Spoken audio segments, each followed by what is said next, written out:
அவருடைய உதவிகளை பெற்று அவருடைய பரிந்து பேசலால் இந்த நாட்களில் தங்கள் குடும்பங்களிலும் தங்கள் நல்வாழ்விலும் நிரம்ப ஆசிரை பெற்றுத்தர வேண்டும் என்று எங்கள் ஆண்டவராகிய கிறிஸ்து வழியாக உம்மை மன்றாடுகின்றோம். விண்ணுலகில் இருக்கின்ற எங்கள் தந்தையே, போல எங்கள் குற்றங்களை மன்னியும், எங்களை சோதனைக்கு உட்படுத்தாதே, தீமையிலும் விடுவித்தருளும்.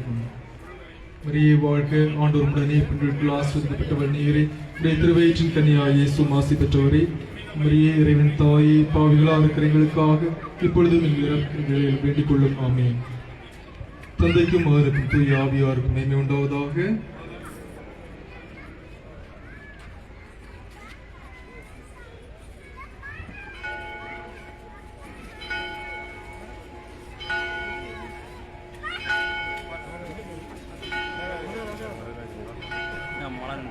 கரெக்டான டைம்